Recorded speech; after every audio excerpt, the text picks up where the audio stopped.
রে মা, তুই এসব কাদামাটি নিয়ে কি করিস? কিছু না মা, এমনিতেই খেলা করার জন্য নিয়ে আসলাম। এ তো দেখছি পচা পুকুরের কাদা, কি গন্ধ! কি যে বলো না মা তুমি, কাদাতে তো একটু মাটির গন্ধ থাকবেই। যাও, তোমাকে দেখা লাগবে না, তুমি ঘরে যাও। এসব পচা কাদা নাড়তে নিষেধ করলাম, তাও শুনলি না তো। যদি গায়ে কোনো খোস পাচড়া বের হয় তাহলে কিন্তু আমাকে তখন বলতে আসিস নে। ঠিক আছে, বলবো না, যাও তুমি ঘরে যাও। সে না হয় গেলাম, কিন্তু তাড়াতাড়ি হাত পা ধুয়ে ঘরে আয়, রান্নার কাজে একটু সাহায্য কর আমায়। ঠিক আছে মা, তুমি যাও, আমি আসতেছি।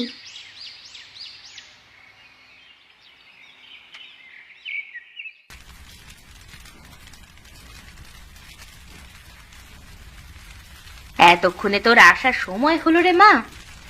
একটা বড় চুলা বানিয়ে ফেলেছি মা, শুকিয়ে রাখলে বৃষ্টির দিনে তোমার কাজে আসবে। বেশ ভালো কাজ করেছিস মা।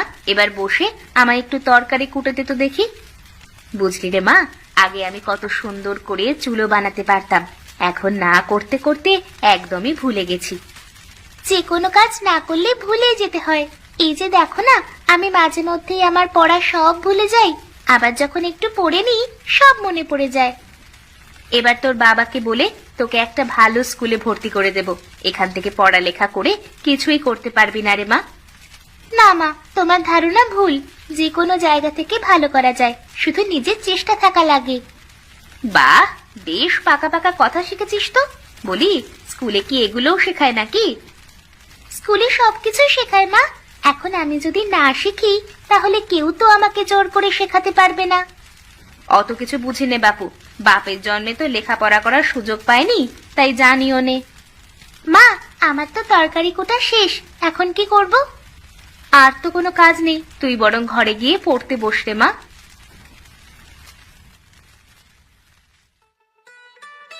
হরি, সবাইকে ভালো করে খাওয়া। দেখ দেখ, ওখানে কি লাগবে দেখ। সবাইকে খাবার দিয়েছি দাদা, সবাই তো খাচ্ছে। ঠিক আছে, তুই একটু এদিকে আয় দেখি। হ্যাঁ দাদা, বলো কি বলবে। বলি, বাজারের কি খবর? সবকিছু আছে তো, নাকি আবার বাজার করতে দৌড়াতে হবে? না দাদা, যা আছে তাতে দুদিন চলে যাবে, এখন আর বাজার করবার দরকার নেই। মানুষকে খারাপ কিছু খাওয়ানো যাবে না। কোনো কিছু নষ্ট হয়ে গেলে সাথে সাথে ফেলে দিবি। শোন, খরিদ্দার হলো লক্ষ্মী, দোকানদার পেঁচা হলে হবে না। কোনো চিন্তা করবেন না দাদা, আমি সব দেখছি।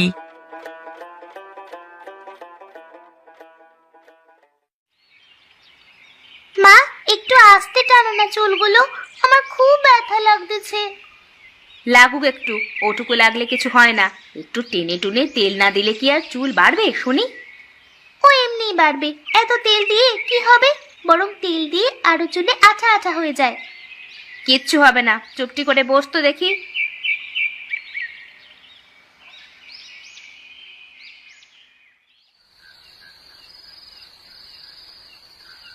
কি গো, আজ এত চুপচাপ কেন? মন খারাপ নাকি? না কেউ কিছু বলেছে? না, এমনিতেই ভালো লাগছে না, মাথাটা ঝিমঝিম করতেছে, কেমন অস্থির লাগতেছে। কিছুই হবে না, তোমরা খেয়ে নাও। কিছু হবে না বললে কি হবে? ডাক্তার ডেকে আনবো নাকি? না, এমনিতেই ভালো হয়ে যাব, খামোখা ডাক্তার ডেকে পয়সা খরচ করার কোনো দরকার নেই। আরে, পয়সা নিয়ে তোমাকে চিন্তা করতে হবে না। টাকা পয়সা কি আমার কম আছে নাকি? বলি একটা আর বোঝো আরেকটা। বললামই তো এখন ডাক্তার ডাকা লাগবে না। তুমি একটা কাজ করো মা, তুমি বিছানায় গিয়ে শুয়ে পড়ো, আমি খাওয়া শেষ করে থালা বাসন গুছিয়ে রাখছি। ঠিক আছে রে মা, আমি যাই, একটু বিছানায় মাথা দিই।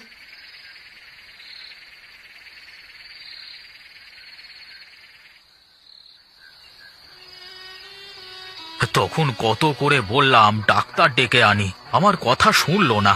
এখন বুঝুক মজা। বাবা, তুমি থামবে? মনে হয় মা ভেবেছিল এমনিতেই এমন হচ্ছে, তাই তো ডাক্তার ডাকতে নিষেধ করেছিল। আর বাড়ির বউয়েরা সবসময় এরকম একটু করে। বেশি পাকা পাকা কথা শিখে গেছিস তুই। এখন দেখ তো মায়ের কি অবস্থা। না পারছি ঘুমাতে, না পারছি জেগে থাকতে।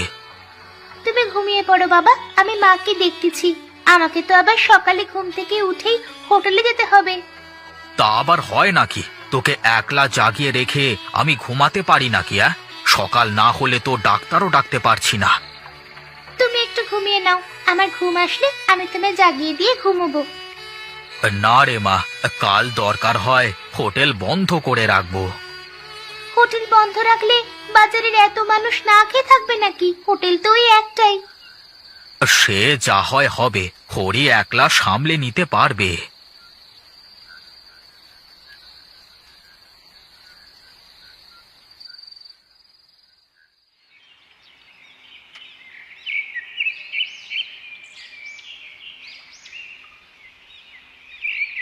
কি রে বাবা, কোথায় যাচ্ছিস এত সকাল করে? কাল রাত থেকে হঠাৎ করে মা খুবই অসুস্থ। কি যে হয়েছে কিছুই বুঝতে পারছি না, খালি কেমন যেন করছে, তাই তো ডাক্তারের কাছে যাচ্ছি। চল বাবা চল, তোর কাকিরও তো কাল থেকে একই অবস্থা। আমিও ডাক্তারের কাছেই যাচ্ছি।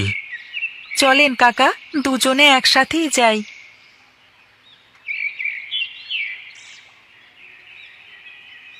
ও প্রতাপদা, প্রতাপদা, আরে ও প্রতাপদা, কোথায় চললে ওরকম হন হন করে? কি রে, তোরা কোথায় যাস? দাদা, কালকে রাত থেকে গিন্নি অসুস্থ, মাথা ঝিমঝিম করে, গায়ে জ্বর, কিছুই তো বুঝতে পারছি না। কি বলিস রে? আরে আমার গিন্নিরও তো ওই একই সমস্যা। কি রে ভাতিজা, তোর আবার কি? কাকা, রাত থেকে মায়েরও ওই একই সমস্যা। হায় হায় হায় হায়, কি যে বলিস তোরা! ব্যাপারটা তো সুবিধের মনে হচ্ছে না। চল চল, আগে ডাক্তারের কাছে গিয়ে দেখি।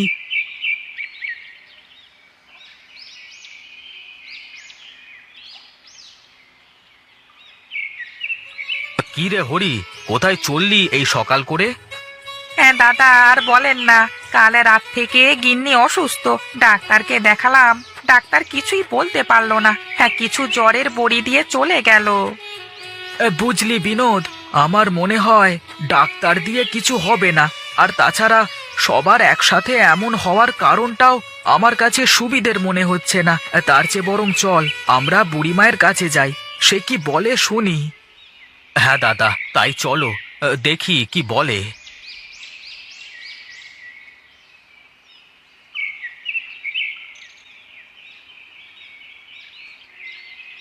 কি ব্যাপার, তোমরা এত মানুষ একসাথে আমার কাছে কি জন্য এসেছো? বুড়িমা, আপনার সাথে কিছু কথা ছিল। তো বেশ বেশ, বলে ফেলো দেখি, কি বলবে? ও আচ্ছা, এই ব্যাপার তাহলে। আমি জানতাম এমন একটা কিছু ঘটবে। কি বলো বুড়িমা, কি হয়েছে কিছু বলবে কি? এক দুষ্ট আত্মা তার মৃত্যুর প্রতিশোধ নিতে এভাবে গায়ের মানুষের মাঝে উতলা তৈরি করেছে, যে কোনো সময় যে কারো প্রাণ নিয়ে নিতে পারে। কিন্তু বুড়িমা, শুধু বাড়ির গিন্নিদের কেন? আর কিভাবে এর থেকে মুক্তি পাওয়া যাবে? গায়ে সব বাড়ির রান্নার চুলো ভেঙে ফেলতে হবে, অথবা বন্ধ করে দিতে হবে। একটা আতপ চুলা লাগবে, নতুন কাদা দিয়ে বানানো। সেই চুলোতে ওই দুষ্টু আত্মাকে বিনষ্ট করতে হবে, তবেই সবাই সুস্থ হয়ে যাবে। ঠিক আছে বুড়িমা, আমরা সব ব্যবস্থা করছি, তুমি চলে চলে এসো কেমন? সবাই চলো, সবাই চলো, গিয়ে যার যার বাড়ির চুলো সব বন্ধ করে দাও।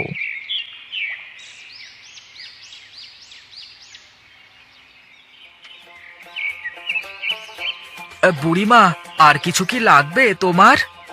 আমাকে একটা বড় মশাল এনে দিতে হবে চুলায় আগুন দেওয়ার জন্য। এই নিন বুড়িমা। আর কিছু লাগবে? না, আর কিছুই লাগবে না, তোরা একটু দূরে গিয়ে দাঁড়া। দাদা, আমার তো ভয় করছে। বাড়িতে ছোট মেয়েটা আর অসুস্থ বউটাকে ওভাবে রেখে আসলাম, মেয়েটা ভয় পাবে না তো? আরে না না, কিছুই হবে না, দাঁড়িয়ে দেখতে থাক।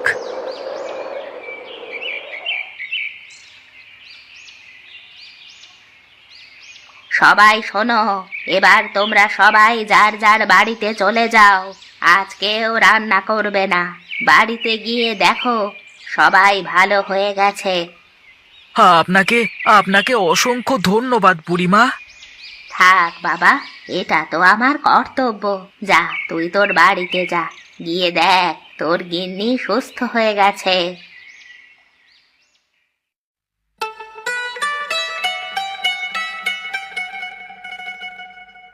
বাবা দেখো, মা সুস্থ হয়ে গেছে। আমি জানি রে মা, তাই তো তাড়াতাড়ি বাড়িতে চলে আসলাম। আমার কি হয়েছিল গো? ও তোমার না জানলেও চলবে গিন্নি, এখন তো তুমি ভালো হয়ে গেছো। আর হ্যাঁ শোনো, আজ কিন্তু রান্না বান্না করতে যেও না। আজ সারা গাঁয়ের একটাই চুলো, আর তাতে পুড়ে ভস্য হলো ওই দুষ্ট আত্মা। বাবা, আর কখনো ওই আত্মা ফিরে আসবে না তো? না রে মা, আর কখনোই ফিরে আসবে না। তোমরা তাহলে ঘরে থাকো, আমি বাইরে থেকে তোমাদের জন্য কিছু খাবার কিনে আনি, কেমন? ঠিক আছে, তাহলে তাড়াতাড়ি চলে এসো কিন্তু।